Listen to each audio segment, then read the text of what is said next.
Hi everybody, NFI Hammer here. Today I am doing a special video for the festive season, the Red Gobbo Tin Boy. This is a limited edition 2025 mini. I'm going to have a go as painting it as someone who is not very good at miniature painting, and I make a lot of mistakes along the way. But I think the end product is alright, but that's up to you to decide. Anyway, if that sort of video interests you, let's get started.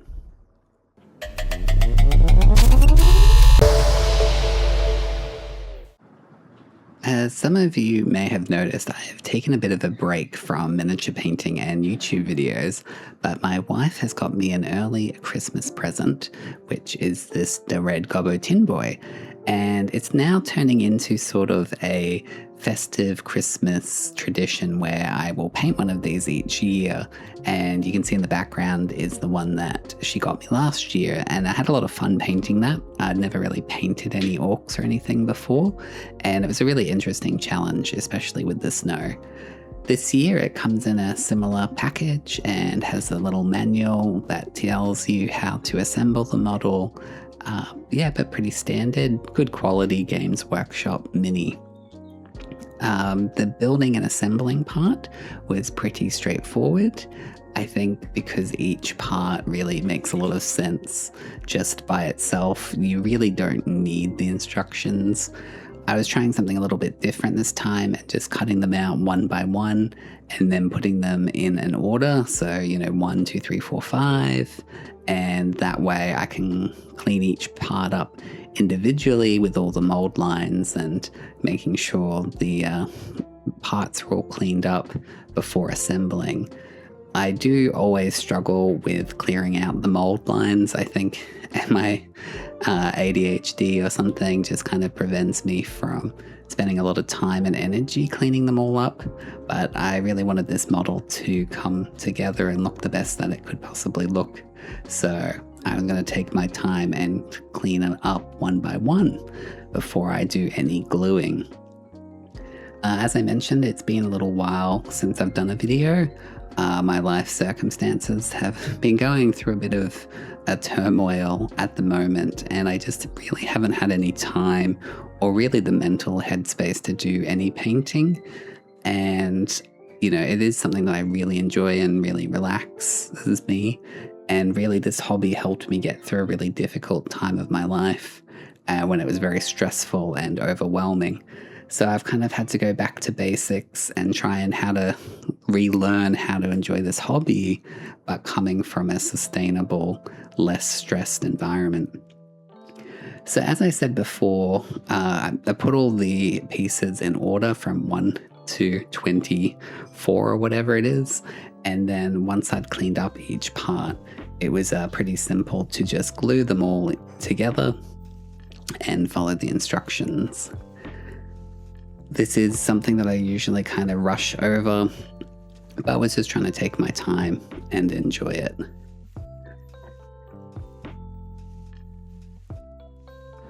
Once the model and these separate parts that I didn't glue on to make painting easier was ready to go, I went outside with my flat white Rust-Oleum primer. I've also got the humidity and temperature there, and I did a test panel and it turned out okay. I'm a little bit nervous with these spray cans, just they sometimes come out a bit cloggy and chalky, and I really didn't want that to happen to this model because I'd put so much time in it and it's a special gift from my wife. So I started spray painting it and it seemed to be going okay. I'm just rotating the box here so I can get a good coverage on it. And as this happened, my can actually ran out of paint. So I went and got another can and gave it another go. But it was a little bit frustrating, unfortunately. So I made sure to do another test panel and it was okay. However, when I started spraying with the second can, sorry, I lifted it up here, you can't see it. It started coming out really like powdery and chalky, and I don't know exactly what changed between the two different ones, because I did do the test panel and it was fine. But as you can see here, there's really like a caked on powder mist, which kind of looks like snow, but it doesn't really make a lot of sense on the metallic bits. So I've just got a little old toothbrush here, and I'm just trying to scrub some of that powder off to kind of smooth it out. But I was really upset at this because this was like literally the worst thing that I wanted to happen when I was doing this, and it's like I manifested it. So I'm not really very good at stripping models and starting again, so I thought I'll just keep trying to move forward with this, but it really was probably a disaster really at this point, and I probably should have gone and googled how to strip paint and started again, because it really did ruin a lot of the great texture and detail on the model. But after I gave it a good scrub, I thought, you know, this channel is about embracing mistakes and embracing not being perfect, you know, and showing people like the real side of miniature painting. So I thought, you know, this is probably a good opportunity to show that sometimes things just don't work out and do not go to plan. So here I've got Corax White, but you can use really any white color here. And I was just kind of going over the model again, trying to even out that coverage and also just kind of align the primer color with a paint color so that if I do need to go and touch up later, it matches. If you don't do this, there's sometimes discrepancies between the paint color and the color you're using. As the tin boy is mainly metal, I'm just using Leadbelcher here, which I use a lot in my Necrons. You can check out my other Necron videos if you're interested, but I'm trying to paint every single Necron model ever made. So I'm making slow progress towards that goal, but it's definitely a color that I'm used to using a lot of. So I'm kind of just going over pretty much anything that is metal with this Leadbelcher and just trying to build up the coverage and hopefully evening out some of that chalky mist color, mist texture from the rattle can. So once that was all done, I was going to do the bag with Cadian Fleshtone here. So this is his magic goods bag, and I thought this kind of color works well for sort of a fabric. It's not really as dark as, you know, Rhinox Hide or something. I think Santa typically, this bag is red, but I think there was plenty of red on this model already. So to me, it made sense to pick this sort of fleshy color here. Though my wife did make a joke that it does kind of look like a male appendage. And I'm also doing the wick as well at the top of this candle here with the same sort of flesh color. Next is my trusty old Rhinox Hide, which I use for any sort of branches or wood. It's showing quite dark here in the footage, but it dries to be a little bit more of a browny color. And I'm trying to just color in this stick. One side you can see has a lot of chalky detail from the spray paint. The other side I must have scrubbed a bit better. But luckily this side is kind of the hidden side. And also I've watered down this Rhinox Hide a little bit to make it into like a glaze, and I'm just going over sort of the butt of the rifle and just trying to paint that in there. So the reason why I watered it down was to still give it like a metallic finish. Next I'm using Phalanx Yellow and Averland Sunset to paint the star. So I'm using the darker yellow first and just kind of making sure it's got good coverage here and all the recesses are, you know, colored in. And this is going to be like our dark tone. And I'm also using the wick of the grenades that are about to be detonated as well. And I'm just coloring them in with the yellow while I've got it on my brush. Next I'm using the Phalanx Yellow, which is a much brighter yellow, and I'm just coloring in the inside of the star and then doing sort of an edge highlight. And then I'm also trying to just put a little dash line onto the fire. And then to finish it off, I'm using this Evil Sun Scarlet, which is a red color, so this will be the final color in my fire. I try and do like a yellow, an orangey yellow, and a red, but I'm also doing the Red Gobbo's cap as well, just, you know, anything that needs to be red, and I decided, you know, that this ribbon should also be red as well, just to help tie in the model. They do say you should never use a color just once on a model, though I do break that rule quite a bit in this model. But and then I'm also coloring in this bauble that's on this Christmas stick. Next is Warpstone Glow, which is another Necron color I use a lot. This is for the forest branches on the stick, but I'm also trying my hand at some freehand painting. I was going to try and use tape, which I've never used before, but I thought I'd just give it a go first. Freehand painting some ribbons on, and it kind of turned out all right. Next, I've come back with my Corax White again, and I'm just touching up anything that I accidentally got paint on, as well as painting the inside of the star white just to really make it pop. And yeah, I added some Leadbelcher onto this poor Grot's fingers, so I'm fixing that up. And I'm also going over the 25 on the shoulder blade and the sigil on the other side with white as well. For the next color, I'm using a contrast paint, which I haven't really used before, which is this Warp Lightning. I think I got it for my Catan shard. Feel free to check out that video if you want.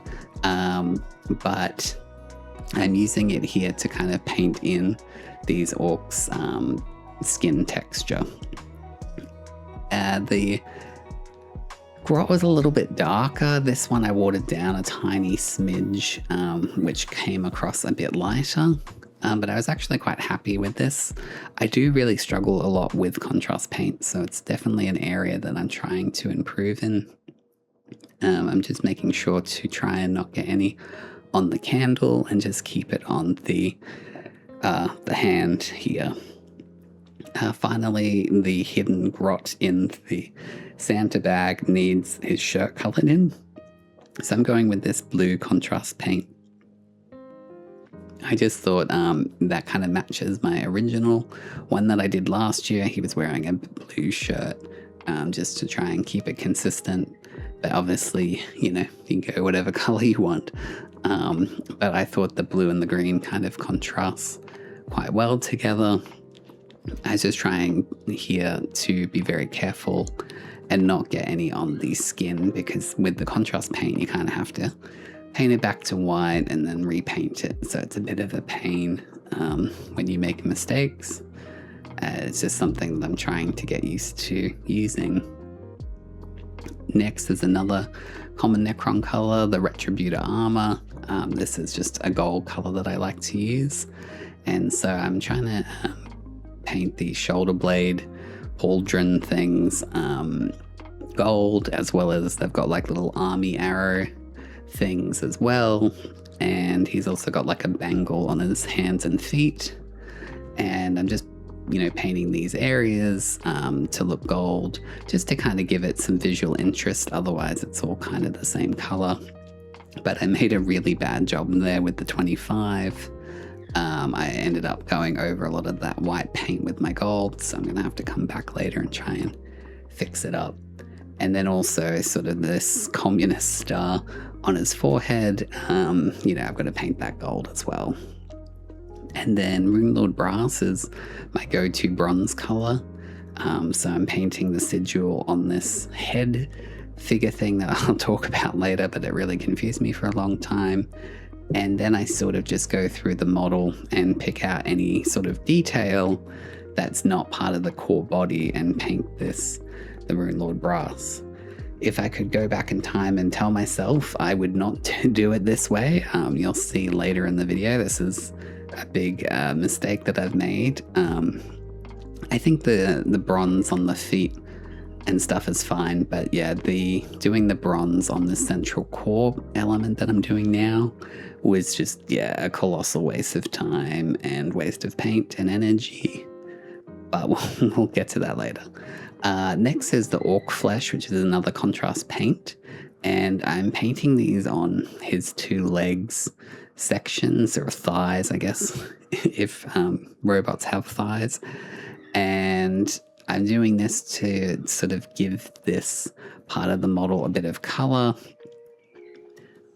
It was meant to sort of be metallic green, hence why I'm using a contrast paint, which shows up well on these grenades. So I paint the grenades with the same green, and they read to me as metallic green, but maybe the paint was just too thick on the thighs and it just reads as green to me, and you kind of don't see that metallic come through.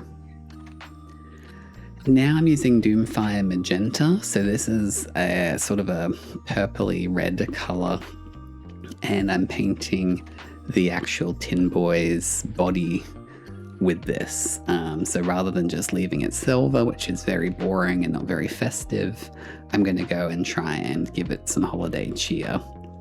And as you can see here, I'm just completely going over all of that nice brass detail that I just did before, and I'm completely destroying it with this Doomfire Magenta. So in hindsight, I would do this first and then come back with the brass and just pick out the details. I thought I'd be better at applying it without going it everywhere, but I definitely was not good and I made a lot of mistakes. And then for the head, I realized it's a cake, and then there's like a layer of frosting on the front, which is where the face is put. So it took me a really long time to kind of understand what they were going for with this model, with this head piece thing. I thought it was like a nutcracker thing, but I'm pretty sure it's meant to be a cake. My wife is an excellent baker, and she does this really good lemon drizzle cake.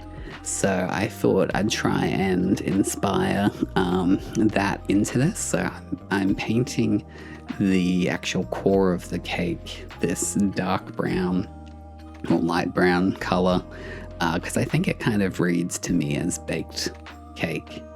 And then I'm leaving the front half white, but I'm going to use a Wraithbone white here.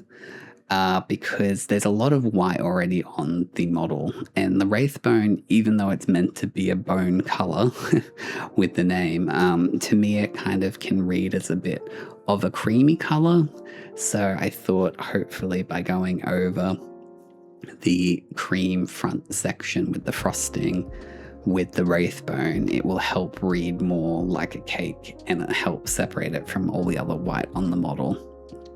And then while I still have some Wraithbone on the brush, I'm just kind of painting the drizzle of the cake. So like the frosting is kind of melting down the sides, which kind of matches my wife's lemon drizzle cake, but I think it kind of gives it a cool texture. And then I have this Gauze Blaster green color, and I just really love this color, but I didn't really have anywhere on the model to use it, but it's a new color that I have.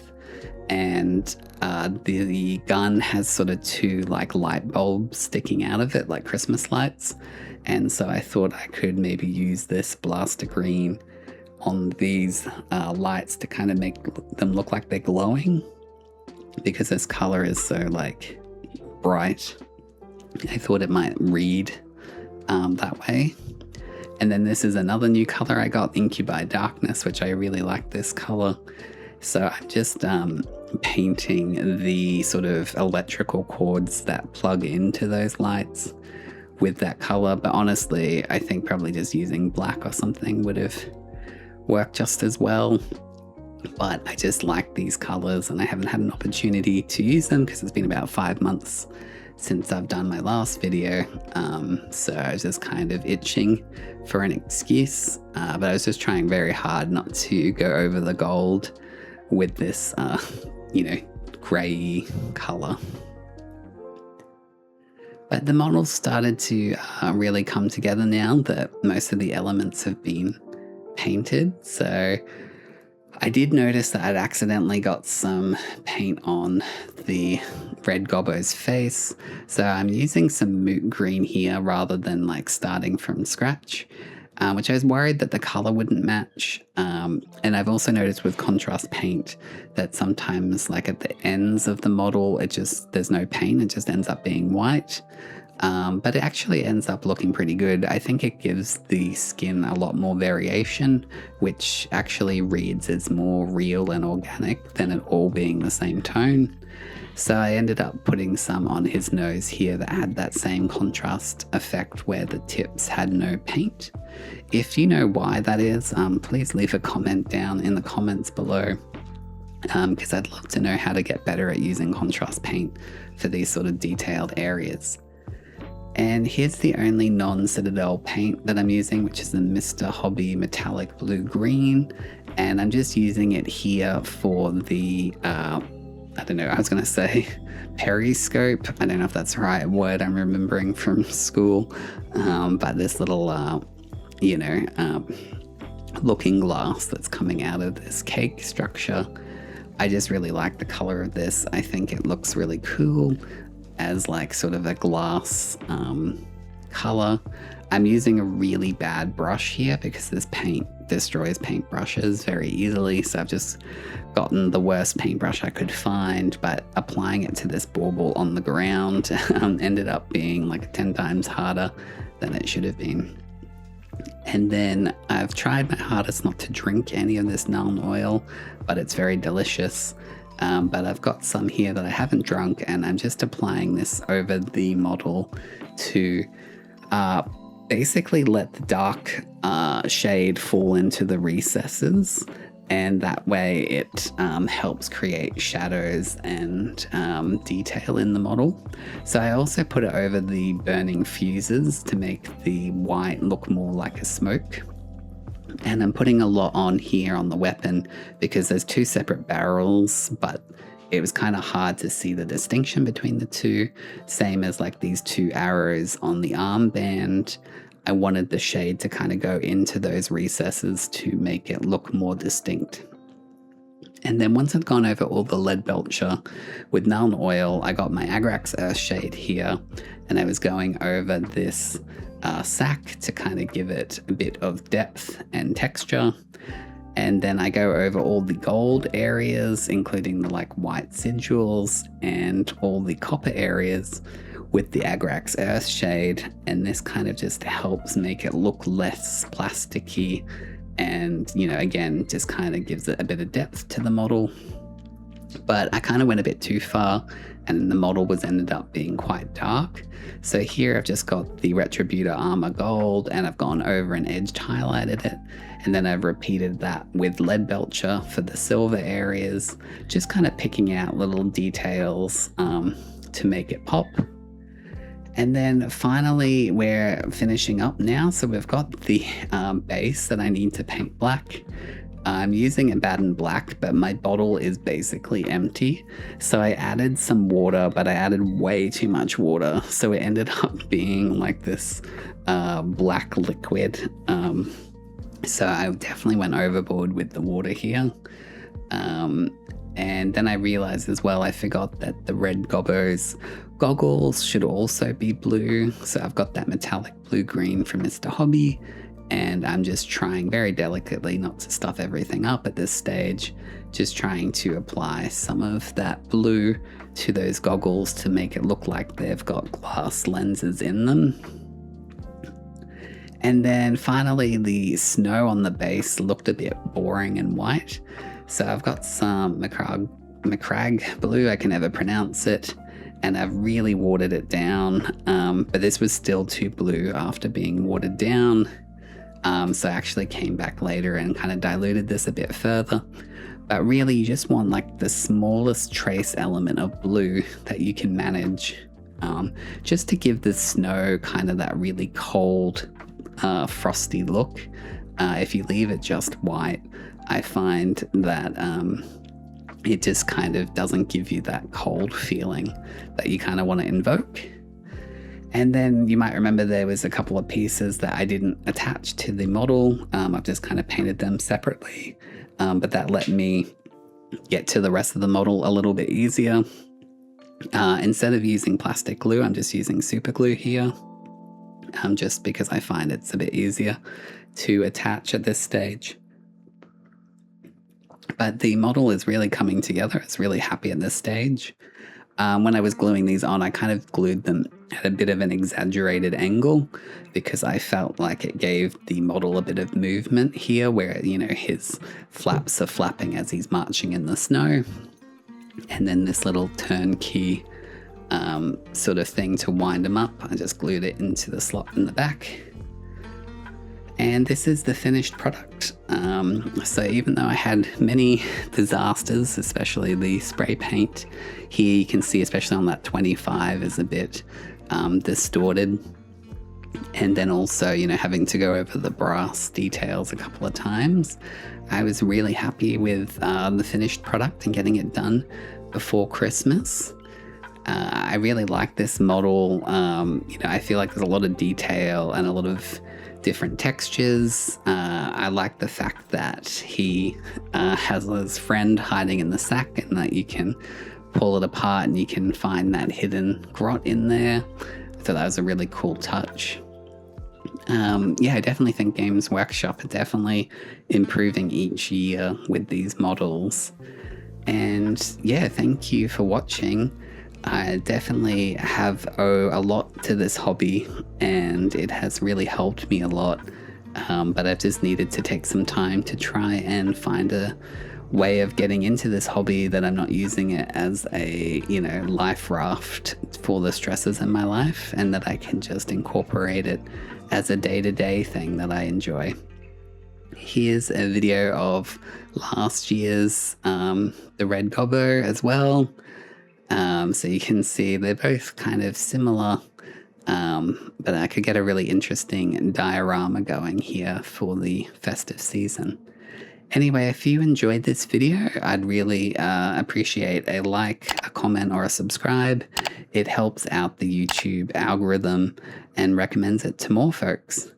Anyway, thanks for watching, and I hope it won't be so long until next time. Bye.